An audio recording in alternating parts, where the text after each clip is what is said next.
Bonjour, dans cette vidéo, ce qu'on va étudier, c'est le sens de variation de la fonction cube.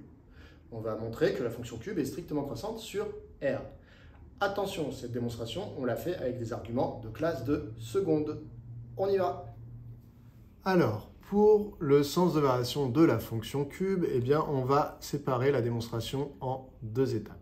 C'est-à-dire, on va faire la démonstration sur deux intervalles différents. Dont la réunion du coup vaut l'ensemble des réels. Donc on va démontrer qu'elle est strictement croissante sur l'intervalle 0 plus l'infini, et on va démontrer que cette fonction cube elle est strictement croissante également sur l'intervalle moins l'infini 0. Et ensuite on dira que comme elle est strictement croissante sur 0 plus l'infini et sur moins l'infini 0, qu'à chaque fois 0 sera bien inclus, et bien finalement on peut dire qu'elle est strictement croissante sur R. C'est parti. Donc, dans un premier temps, je vais m'intéresser à l'intervalle 0 plus l'infini. Je vais choisir deux réels, A et B. La seule chose que je vais imposer, donc c'est, alors bien sûr, ils sont sur 0 plus l'infini, mais la seule chose que j'impose derrière ça, c'est que le réel petit a soit strictement plus petit que le réel b. Mais ensuite, c'est la seule chose que j'impose. Donc après, A et B peuvent être n'importe où sur l'intervalle 0 plus l'infini. Il faut juste que le a soit toujours plus petit que le B. Voilà qui est fait, soit A appartenant à 0 plus l'infini et B appartenant à 0 plus l'infini, tel que A est strictement plus petit que B. Je vais m'intéresser à la différence entre l'image de A et l'image de B, puisque je veux savoir qui de l'image de A ou de l'image de B est la plus grande. Bien sûr, moi je souhaite, pour démontrer qu'elle est strictement croissante, du coup, que si B est plus grand que A, ce soit B qui est la plus grande image entre A et B. Donc, ça veut dire que je vais calculer la différence qui est entre f de A et f de B. Si je trouve une différence négative, ça veut dire que B est plus grand que f de B est plus grand que f de A. Et si je trouve une différence positive, c'est que f de A est plus grand que f de B. Donc moi, je souhaite trouver une différence qui soit négative, puisque je souhaite dire que f de B était plus grand que f de A. Donc, je vais calculer f de A moins f de B, mais je souhaite que le résultat soit négatif. Comme ça veut dire que f de B était un nombre plus grand que f de A, d'où, quand j'ai retiré f de B à f de A, j'ai trouvé quelque chose de négatif. Que vaut f de B, que vaut f de A? Donc ici, on est en présence de la fonction cube. Donc, ça veut dire que l'image de A, eh bien, c'est A qu'on a mis au cube. Et l'image de B, eh bien, c'est B qu'on a mis au cube. Alors, ici, il s'agit du coup de savoir qui des deux est le plus grand pour savoir de la soustraction, le signe du résultat de cette soustraction. Alors là, ne dites pas « Ah, quand je mets un cube, le nombre le plus grand a le cube le plus grand », parce que si vous dites ça, ça veut dire que vous considérez déjà que plus un nombre est grand, plus son image est grande, plus son cube est grand. Ça veut dire que vous considérez déjà que vous avez démontré que la fonction cube est croissante, puisque c'est ça, être croissant, ça veut dire plus je mets un nombre grand à l'intérieur de la fonction, plus l'image va être grande. Ça, c'est être strictement croissante. Donc, nous, on ne veut pas statuer ici tant qu'on a des cubes, donc on veut se ramener à des choses dont on connaît vraiment l'ordre, c'est-à-dire qui est le plus grand, qui est le plus petit. Donc, il va falloir essayer de factoriser ici cette expression, puisque quand on cherche le signe d'une expression en mathématiques, vous êtes encore un petit peu jeune, puisque vous êtes en seconde, donc mathématiquement un petit peu jeune, mais il faut que vous commenciez à vous habituer, à vous dire que quand on va étudier le signe d'une expression en mathématiques, on cherche à factoriser. Je redirai après pourquoi. Alors, comment factoriser une différence de 2 cubes? Eh bien ça n'est pas à votre programme, mais on peut très bien vous le faire démontrer, c'est-à-dire que en fait, a au cube moins b au cube, vous pouvez apprendre si ça vous intéresse, mais ça n'est pas un exigible du programme, eh bien c'est égal à a moins b, facteur de a au carré plus ab plus b au carré. C'est une identité remarquable, vous ne la connaissez pas, mais ça en est une. Alors, peut-être que vous ne me croyez pas que a au cube moins b au cube est égal à a moins b facteur de a carré plus ab plus b carré. Eh bien, dans ce cas-là, faisons le calcul de a moins b facteur de a carré plus ab plus b carré. Je vais faire ce calcul. A moins b facteur de a carré plus ab plus b carré. Qu'est-ce que ça vaut? A fois a carré, ça vaut a au cube. A fois ab, ça vaut donc a fois b, c'est-à-dire a au carré fois b, plus A fois B au carré, donc A, B carré.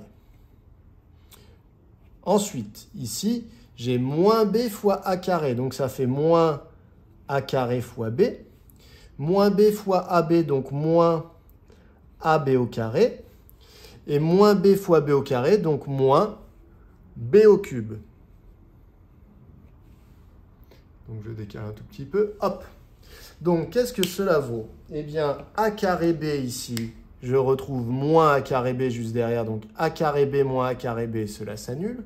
Et ensuite, je vois également AB carré moins AB carré, donc AB carré et moins AB carré s'annule également. Donc au final, qu'est-ce qu'il reste? Il reste A au cube moins B au cube. Donc finalement, quand je développe ce calcul, eh bien A au cube moins, j'obtiens A au cube moins B au cube.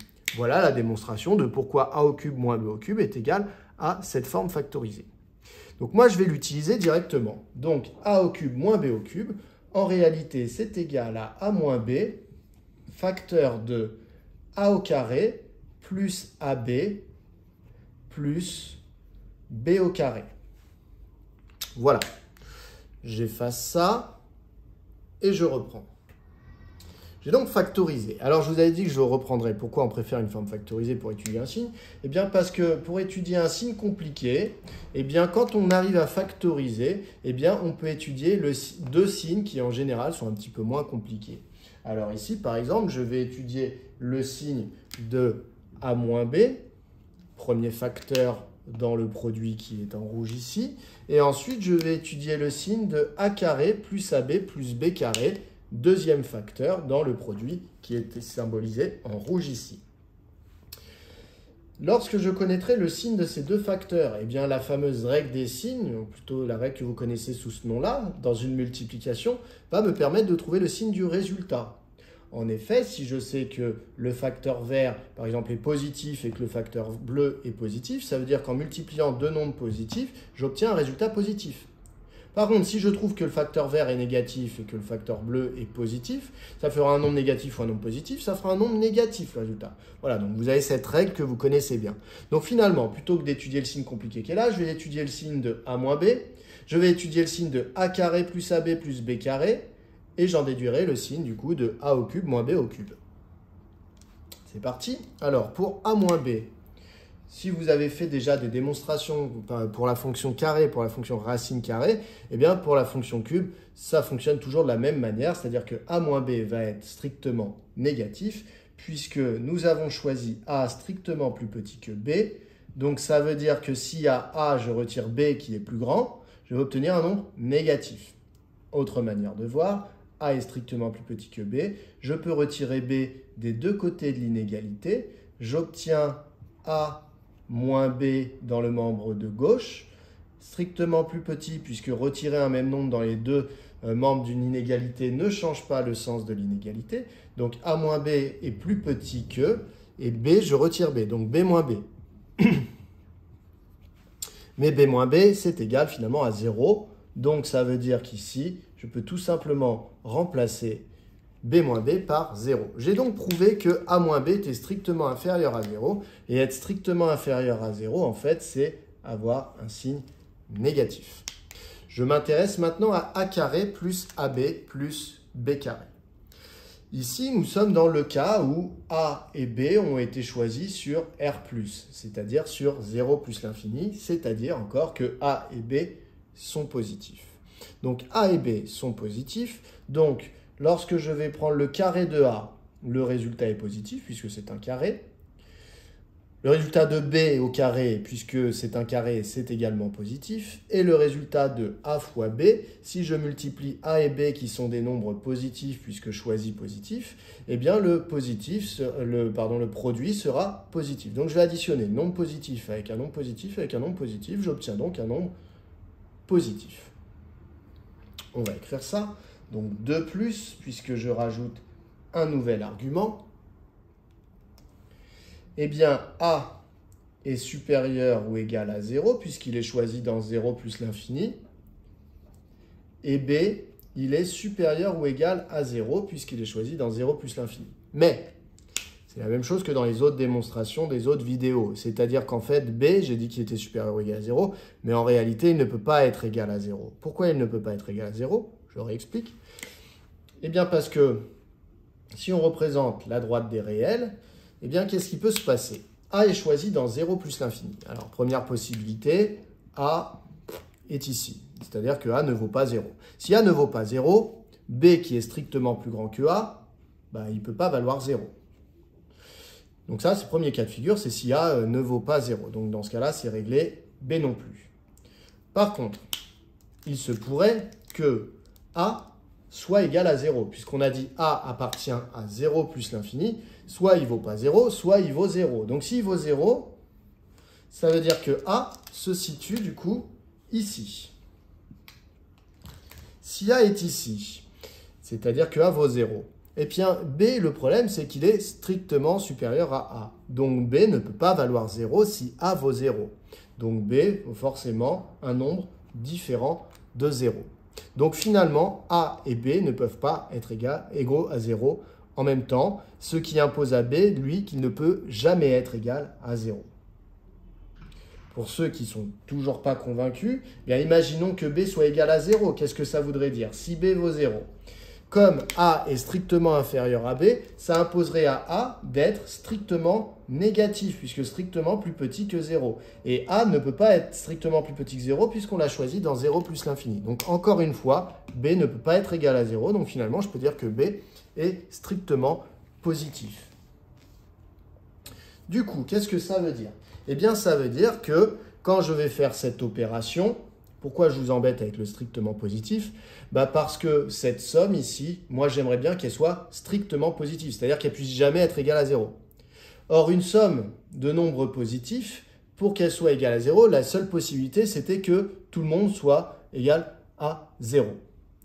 Donc ça veut dire que A carré aurait dû être égal à 0, ce qui veut dire que ça impose que A devait être égal à 0. A fois B aurait dû être égal à 0, donc si A vaut 0, ça suffit.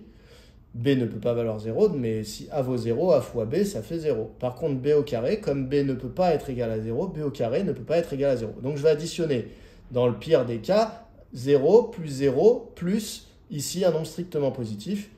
Donc ça veut dire que A carré plus AB plus B carré n'est jamais égal à 0. Donc j'ai additionné trois nombres positifs, dont un dans le tas qui était strictement positif. Donc je peux dire que A carré plus AB plus B carré, en fait, est un nombre strictement positif.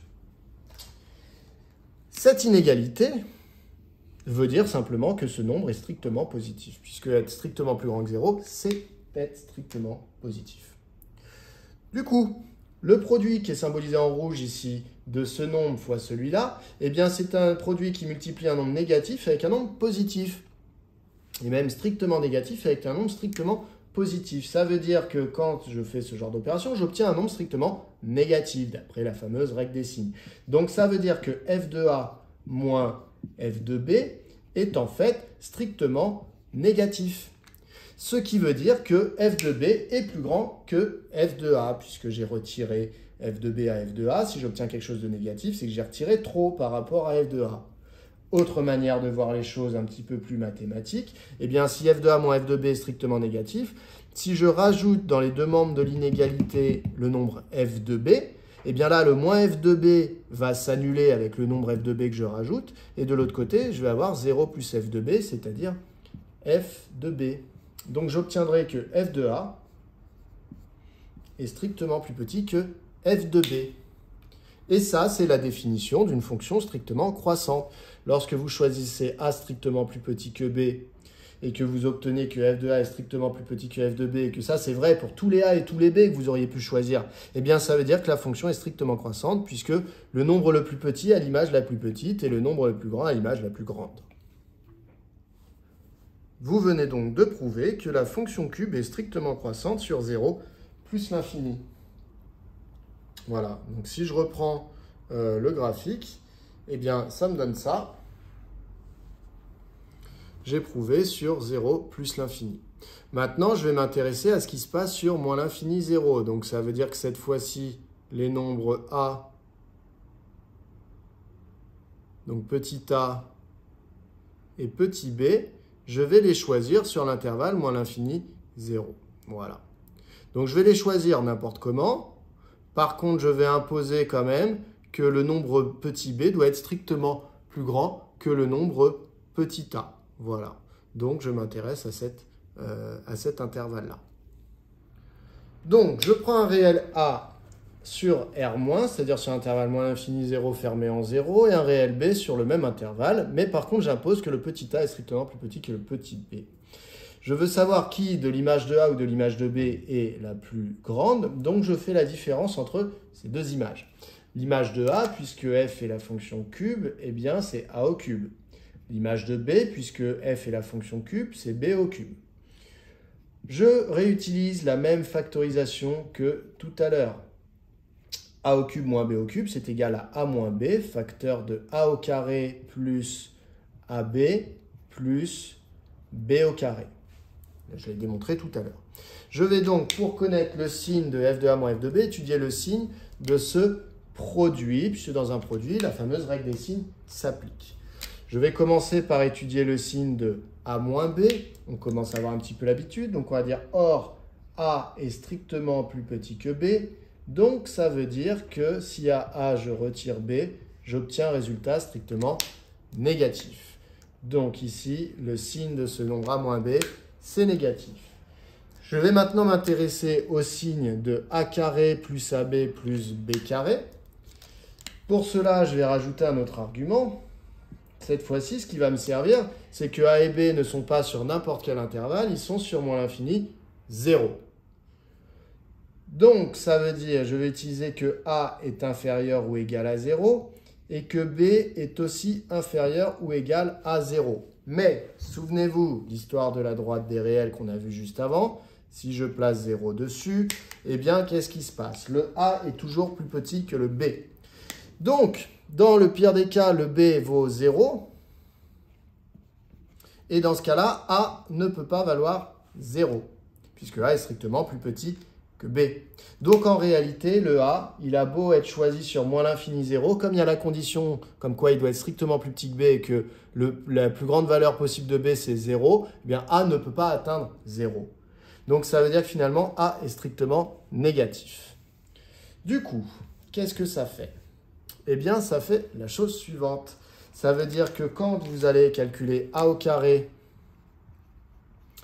eh bien, a au carré, c'est un nombre qui est positif parce que c'est un carré, mais c'est un nombre qui ne vaut pas 0, et donc il est strictement positif, puisque pour qu'un carré soit égal à 0, il faudrait que sous le carré, donc le a soit égal à 0. Or, a est strictement négatif, donc a ne vaut pas 0, donc son carré est strictement positif. À ça, vous rajoutez le nombre ab. AB, c'est le produit de deux nombres négatifs. Donc, AB est strictement, enfin, pardon, pas strictement. Donc, je reprends. AB, c'est le produit d'un nombre strictement négatif avec un nombre négatif. Donc, négatif fois négatif, ça me donne quelque chose de positif. Donc, au carré qui était strictement positif, je rajoute quelque chose de positif. Très bien. Peut-être égal à 0 si B vaut 0, puisque B peut valoir 0. Mais en tout cas, c'est positif. Et à ça, je rajoute B au carré.